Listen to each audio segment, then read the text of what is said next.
Hey everybody, it's You Had to Ask, the show where I answer your questions, and this week my first question comes to me from Michael, who says, although you disagree with people's faiths and think they're stupid, like myself and I'd assume a lot of us, do you at all respect their opinions and choices in faith? I think it's more accurate to say that I respect their rights to their opinions, not necessarily that I respect their opinions. And I know I'm being a bit more particular with my language there than I often am, but in this case I think it's a distinction that is important to me, that's worth making. I respect the right of anybody to hold any opinion that they hold. But I don't necessarily respect the opinion, and if your opinion is that there is a God and that Jesus was his son and that he sent his son to die for our sins, and only through that form, that mechanism, can we find salvation from eternal suffering. If that is your opinion, I respect your right to that opinion, but I don't respect that opinion because I think that the information that opinion is based on is false, and that the opinion is just useless. It's like having an opinion on how large fairy wings are. Like, I have no use for it. I don't think it's based on reality. I don't respect it. But I respect your right to it. And I respect you as a person. And I try not to allow my opinion of that opinion color my judgment of you as a person as a whole. I think that religious people in general, at least religious people that I know, are mostly wonderful, reasonable people, except for their religious faith. Here's one from Beth Ann Swan. Hey, Steve. I'm pansexual, meaning it is possible for me to be romantically or sexually attracted to people of any gender identity, binary or not. Because of this, I don't really have any perspective on what it's like to be a straight person. What is it like to be straight and see a handsome man? Is it the same feeling as when you see an unattractive woman? Thanks. It's difficult to describe, I think, how it feels or what it's like or what's going on when I, as a straight man, look at another straight man or another man, whether he's straight or gay or whatever, another man who is attractive, because I feel like our language and our whole cultural attitude towards sex and sexuality is so engineered toward man on woman stuff that we don't really have expressions or ideas to describe these sorts of feelings. The best I can say is, I'll give you an example, like the actor Michael Fassbender. My wife really likes Michael Fassbender, really thinks that Michael Fassbender is very, very attractive. And I look at Michael Fassbender and I find him intimidatingly handsome. I mean, he's like, the ideal good-looking dude. He's just, incredibly good-looking guy. But does that mean I want to have sex with Michael Fassbender? Does that mean I find him attractive, like in a sexual, romantic way? I don't, because I'm straight. I'm not attracted to other men like that. So, but how do I describe what I feel when I look at him? When I recognize his attractiveness. I recognize his handsomeness. But that's not an objective thing. Handsomeness, attractiveness is not an objective thing. It's based on your standard, your opinion, your feelings. So he's attractive because I find him attractive. I'm not just comparing him to some chart and going, yeah, he's handsome. He is handsome to me. But I don't have words or feeling or expressions to articulate those feelings. It's really kind of a challenge and kind of a puzzle. Maybe I could say hypothetically, if I were attracted sexually to other men, Michael Fassbender would be one of the dudes I would be sexually attracted to. Maybe we could state it in hypotheticals like that. It's complicated. It reminds me of, and see, straight men culturally, I think we sort of discourage ourselves from expressing feelings like that or expressing opinions like that because we think it makes us sound gay, It reminds me of a Louis C.K. routine where he points out that heterosexual men are the only group, the only gender identity, the only sexual orientation group that care whether or not they are perceived as members of another group.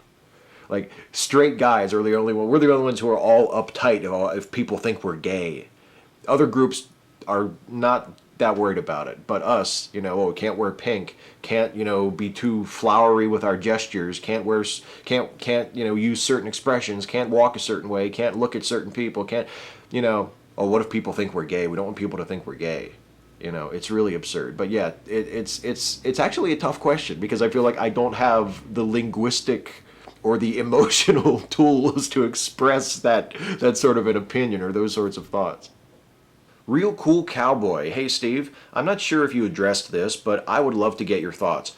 There seems to be a strain of anti-feminism in the atheist community. People like the Amazing Atheist and Thunderfoot come to mind. What are your thoughts on that trend, and do you think there's a reason for it? I'm troubled by it. I'm troubled by anti-feminism. I don't think anti-feminism makes any sense. I think I see feminism as a very positive, very progressive force for our society. So naturally, I'm opposed to anything that is opposed to feminism. But it's not necessarily just the atheist community. I mean, we talk about people like Thunderfoot posting videos about feminism where he says things that a lot of us think are just really stupid, and we just wish he would stop talking about that kind of thing. As I imagine some viewers of mine who are anti-feminist wish I would stop talking about feminism because they agree with me on everything else, and they're like, how can he be a feminist? But it's not just the atheist community, but we as atheists notice it because that's the community that we're in, But the atheist community itself is a community of great ideological and philosophical diversity. There are feminists, there are anti-feminists, there are people who do not give a shit about feminism either way. There are all kinds of political positions that atheists have. It's a very diverse community because atheism is just a single position on a single thing. And there's nothing you can really do about that, and there's nothing that I would really want to do about that. I don't worry about the atheist community being anti-feminist specifically. I worry about anti-feminism just in general. And I don't know. Part of it, I think, is a reaction to feminism. Part of it, I think, is people who feel threatened by feminism. Some of it is people who don't really understand what feminism actually is or what its goals actually are. Some of them are people who either have never actually spoken to a feminist, who don't actually know feminists, who have read or heard of radical feminists, like anti-male feminists, and they just assume that they have taken over, and that it's all about anti-male. You hear that a lot. Well, I used to be a feminist, but now it's all just anti-male, and I just can't support that. I don't really see that. I mean, I have friends who identify as radical feminists that I get along with great as a man. And they're not uptight, and they're not, anti-male, and they're not these angry, vicious women who just want to ruin men's lives and take over the world and punish us for our crimes. It's not like that at all. But that's just my experience. Maybe your experience has been different. Maybe I have just been fortunate enough to encounter the handful of rational feminists, and it's really everybody else who is just crazy and insane and vicious and brutal, and I just can't see it. Maybe that's it. I think it's a reaction to feminism. It's a reaction based on fear and feeling threatened and misunderstanding and being too sensitive and maybe being a bit defensive about how you perceive yourself as a man or as someone who is not a feminist as being accused of something or being judged for something, and there's just all kinds of shit that goes into it. But yeah, it's unfortunate. Adderall apocalypse. Look. Fuck this Israel-Palestine bullshit. Let's get serious for a minute. I feel like you've addressed this in passing before, but I don't think you've said anything definitive on this topic. So my question is, are you a hipster? What even makes a person a hipster? I'm not even sure that term is clearly defined anymore. I, for example, seem to like a lot of the things hipsters are supposed to like: Beck, Radiohead, Wes Anderson films, skinny jeans, Pitchfork.com, but I don't know. I've mostly been a nerd all my life. What's supposed to be the difference between a hipster and a nerd? Or between a hipster and someone who's just a cultural snob? Or a connoisseur would be a more friendly term, I guess. Thanks. I don't think of myself as a hipster. But then again, I don't think of myself as a nerd either. But I kind of am. And maybe that's one of the signs of being a hipster, is that you're a nerd, but you refuse to acknowledge that you're a nerd. You'd rather think of yourself as something else. But I don't think of myself as either one. So I'm not really sure what that means for me. As for what a hipster is, I think a lot of it comes down to just the attitude and the way you perceive yourself related to other people in your culture, or people outside of whatever your particular clique is, your particular in-group. The stereotypical knock on hipsters is that they think that they're better than other people, they think that they're smarter, they think that they're more culturally plugged in. You know, by the time you get into something, they've already been into it and gotten over it. Like, that's the hipster thing. And I don't really think I'm like that. If anything, I'm the opposite. I get into things, like, after everybody's gotten past it. You know, I'm the guy who watches, like, viral YouTube videos, like that video a couple years ago by Psy, Gangnam Style, that, like, everybody was watching. I didn't see that until, like, everybody had already seen it and had been talking about it, and by the time I got around to watching it, everybody was done talking about it. You know what I mean? Like, he had been on Saturday Night Live, and the whole thing had just completely passed me by. And then I watched it, and I was like, oh yeah, it's funny. You know, so I'm like, I don't know, is there an anti-hipster? I'm like an anti-hipster. I never fancy myself as being on the bleeding edge of anything. I'm always kind of just, you know, strolling along behind, looking at what everybody else has already seen and going, oh, that's funny. The kid, he's Goofy from the gas, from the dentist. That's funny. You know, that's me. But yeah, I don't know. The difference between a hipster and a nerd, self-awareness, feeling of smug superiority. A lot of nerds I know don't think of themselves as being better than non-nerds, whereas I think a lot of hipsters do think of themselves either implicitly or openly as being sort of above other people, as being smarter or hipper. So yeah, I don't know. I don't think I am one. But I might be. But I don't think I am. Bum shorts for life. I asked this question last week, but I suppose I'll try my luck again. Hey Steve, recently I found myself in the middle of a debate on the subject of prostitution and whether or not it is a victimless crime. The person in which I was discussing this with claimed that it is because as adults it's ultimately up to the individual to consent to such an activity, for which I countered that it is not, for the fact that the majority of prostitutes were brought in as kidnapped minors in sex slave rings, among other factors such as violence and forced drug addiction. Basically, I find it hard to consider their consent as adults legitimate when I know that it stems from years of complete distortion to their minds at the hands of others. And it's not like it's hard to obtain this information. I found the statistics at FBI.gov, but apparently that's not a viable enough source. What are your thoughts on all of this? I agree with you, and I actually think that the prostitution issue is a great example of why I think that libertarian ideals fail when subjected to real-world tests.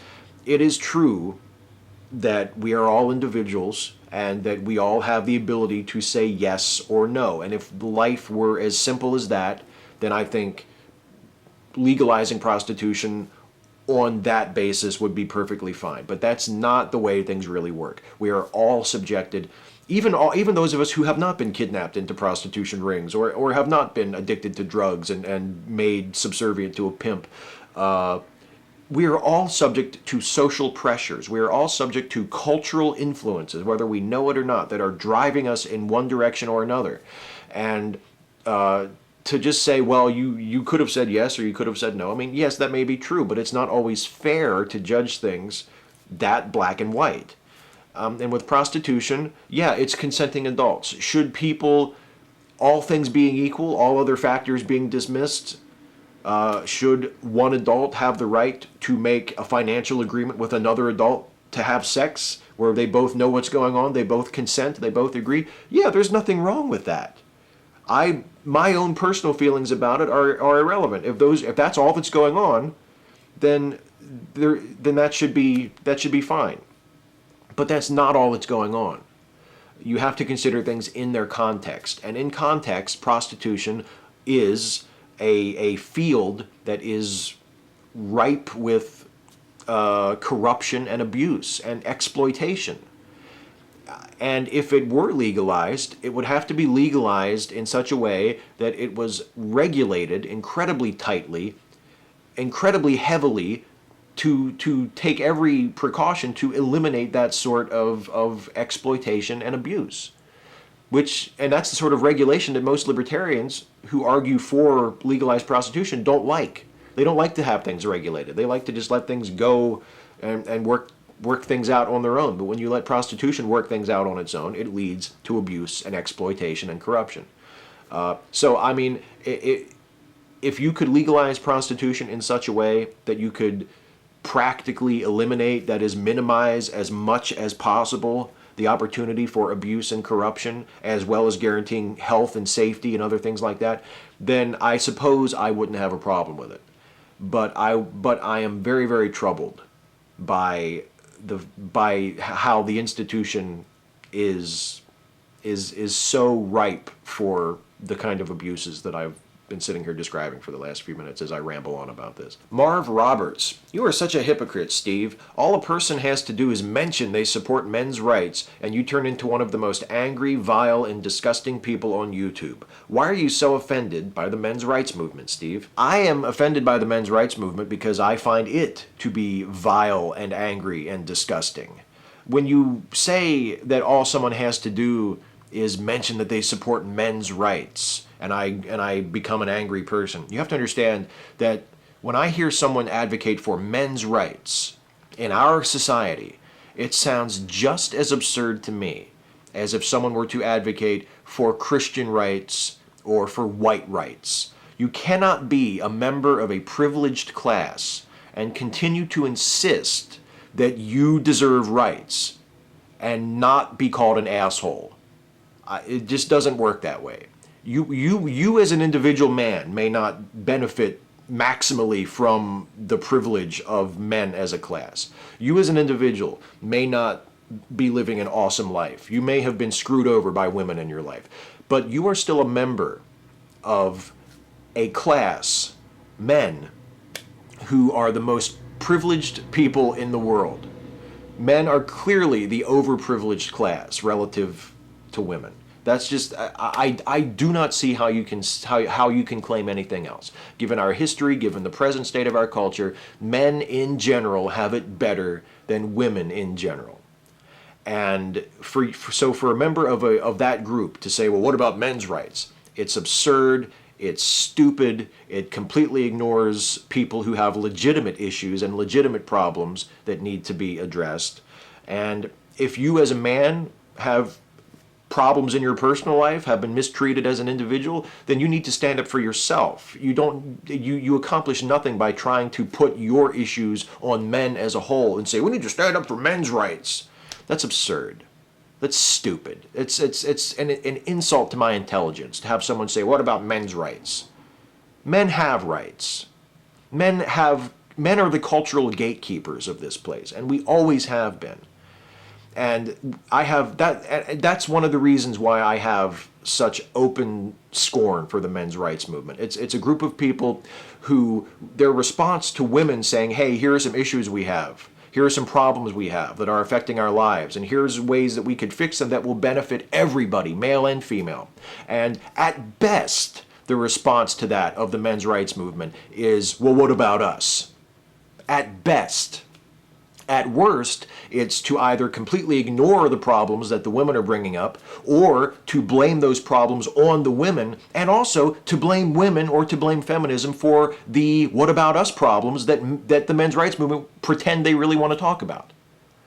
It's a really ugly, disgusting group of people, and that's why I take such open delight and glee in mocking them and ridiculing them and insulting them and abusing them, because I feel that that's what they deserve. I think I'm actually nicer to the men's rights movement than it deserves. I have nothing but contempt for men's rights activists and for the petulant, angry, misogynistic little our gang treehouse that is the men's rights movement.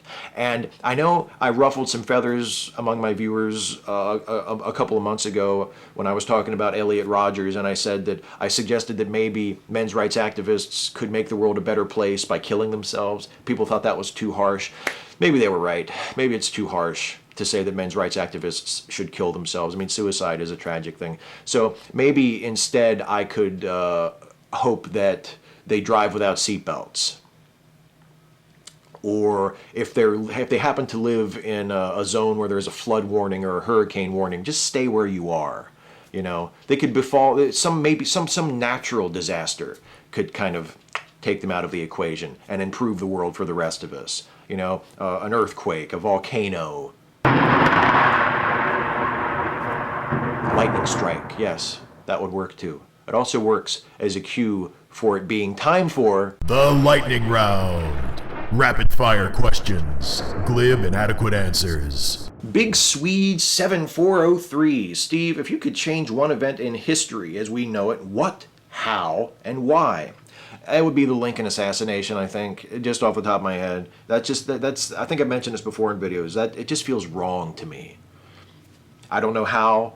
I don't know how I would do it. I don't know, maybe kneecap John Wilkes Booth on his way to Ford's Theater. I don't know, but that's what I would change. It just feels wrong that Lincoln was assassinated. Plaster Dragon. Steve, what criteria do you use to decide which questions to answer? I compile a script of questions to answer. It's never any longer than 4 pages, including room at the bottom of the last page for the shout-out. And then it's just questions that I feel like would be interesting for other people, that are interesting to me, that I feel like I have decent answers to. So that's the criteria. Creighton Reed. Speaking of the Matrix review that I'm excited for, Steve, what do you think of Keanu Reeves as an actor? I don't think he's a very good actor. I think he's an entertaining actor. I think he's really fun to watch. I think in like either a movie that just goes completely off the rails in terms of cheese, or if it's like a really straightforward action movie without a lot else to say, I think he's really good. I think physically he's a good actor. He's one of my favorite bad actors, I'll put it that way. Lewis Ang 114. Does Audie get along with Stuffy? Yeah, Audie gets along with Stuffy. Her and Toby Benson have been known to mix it up every now and then, but in fairness to Audie, it's usually Toby Benson who is the instigator. Dr. Themo. Hey Steve, do you like Weird Al? If so, did you get to see any of the 8 videos he put out for his latest album? Yeah, I think I've seen them all at this point. I like Weird Al. I'm not like a huge Weird Al fan.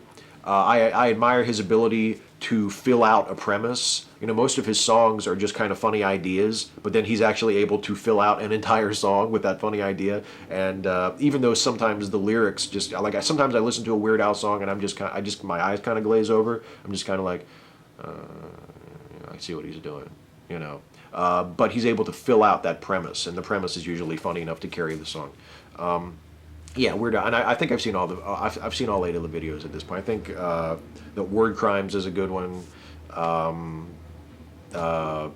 Tacky is good, but Tacky is only good because it's catchy, and it's only catchy because the song that he's parodying is catchy.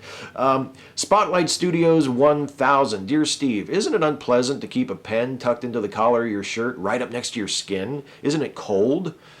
No, not really. I mean, it's a little cool when I first put it in there, I guess, but it becomes body temperature very quickly. And by the way, I don't mean this as a knock, but I'm fascinated at the fascination with the pen in my shirt.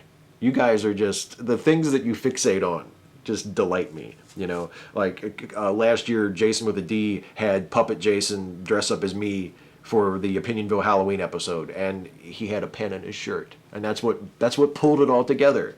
Like, who would have thought? I never would have thought that the pen would be like the key to my persona, and yet apparently it is. Don 57. Question: who would win in an all-out brawl between movie-only Superman incarnations? Henry Cavill's Superman, Brandon Routh's Superman, Christopher Reeve's Superman, or George Reeves' Superman? Henry Cavill's would win because he has no bones about murdering people, whereas the other Supermen have shown concern for collateral damage and a moral fiber that prevents them from murdering their enemies. So I would give the advantage to Henry Cavill's Man of Steel Superman, although I would be rooting for the other 3. I'd like to see, wouldn't it be awesome to see George Reeves, like big, burly, paternalistic Superman, just beat the shit out of Henry Cavill's Superman? That would be a nice moment for me. DZOSU071. Who's the Marilyn Monroe fan, you or Ashley? While we're at it, what is your favorite Marilyn film? I think she was a great and underappreciated comedic actress. Thanks. Referring to the Marilyn Monroe poster that is visible behind me when I do webcam videos in the other room. That is Ashley's. That's her poster. She got that back when she was in college. But I like Marilyn Monroe too. I'm a fan of hers. I would agree with you. I think she had really good comic timing and definitely had a very likable, charming presence on screen. Mine is obvious. It's Some Like It Hot, I think, is my favorite Marilyn Monroe film. I mean, she's not really the star of that. It's not like a Monroe vehicle, but she definitely leaves an impression, and it's just a great film. Universe. Steve, do you watch porn? This is interesting to me because of your stance on feminism. I don't really. I mean, I have in the past. I've watched it in my life, but I don't watch it now. And it's not because I'm a feminist. I know some people who identify as feminists, women who call themselves feminists, who aren't that bothered by porn.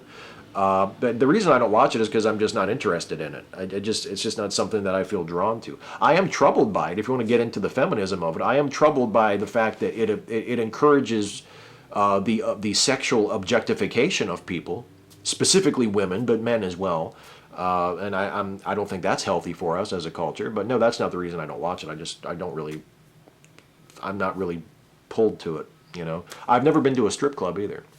And that, again, that's not necessarily due to a conscious decision because I'm a feminist. It's because I just don't find it interesting, and I find it, I find it kind of, I don't know, skeevy.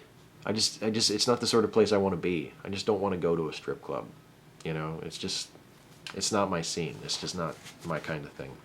Leafy J, lightning round question: Deanna Troi or Wesley Crusher? Who's the worst? Oh, that's easy. Troy. Troy is the worst by far. I get why people hate Wesley. I share that feeling. I mean, Wesley was not a great character, but Troy. At least Wesley was supposed to be smart. At least Wesley, there was some justification for him being there. His mom was on the ship. He was like a super genius. Troy's just an idiot.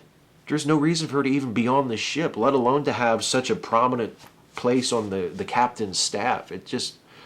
Troy's the worst. Hey, that's it for the questions. I'm going to get out of here, but before I do, I want to give a shout out. And the shout out this week goes to a long overdue channel. Someone who is a good dude and a pal of mine. Someone who was nice enough to invite me on his show as a guest. And it is David GammaAtheist, a.k.a. David Viviano. He is the host of Atheist Hangouts. He has those regularly on his channel. As the title of that might suggest to you, they are Google Plus Hangouts, where he interviews various atheists from the YouTube community. He's done me, he's done the Bible Reloaded guys, Jacqueline Glenn, Amazing Atheist, has been on there. And this week, actually, as you're watching this, just yesterday, Thursday night, his guest was Seth Andrews of the Thinking Atheist. And his co-host was me. So that's pretty cool. That episode should be up now as you're watching this. It should be up on David's channel. And it's funny because this video will go up on Friday after that hangout has already occurred. But as I'm sitting here, it's Thursday morning as I'm shooting this. And it hasn't happened yet. So I'm like really excited. Like Seth Andrews, the Thinking Atheist, is like my favorite YouTube atheist. He's just, tippy top for me. I love the guy. I greatly admire him, and I appreciate David inviting me on as his co-host for this show because I think he knows that Seth is one of my favorites, and I've never actually gotten to talk to Seth in person. So it's going to be a lot of fun, and hopefully it went well. And you can go to David GammaAtheist's channel and watch that Atheist Hangout with Seth Andrews and me. And you can watch all the other ones too. You can watch my hangout from a couple months ago where Hugo from the Bible Reloaded was the co-host. That was a ton of fun. The other guests I mentioned, it's just a great channel. Really great, laid-back, interesting interviews, conversations with people from the YouTube atheist community. And David's a good dude. And it's just a really, really good show and a really good channel. And he deserves a shout-out, and you should check it out. So there you go. Anyway, I'm out of here. As always, please ask me a question for next time. Leave a comment on this video. Some of you still ask, where should I leave a question? Leave a comment on this video. And then when I'm getting ready for next week's video, I will come back to this video and read the comments, and I will choose the questions for next time. So leave a comment on this video. Ask me anything about anything. Nothing is too serious. Nothing is too silly. I will answer as many of them as I can next time. So until then, take care, everybody, and I'll see you next time.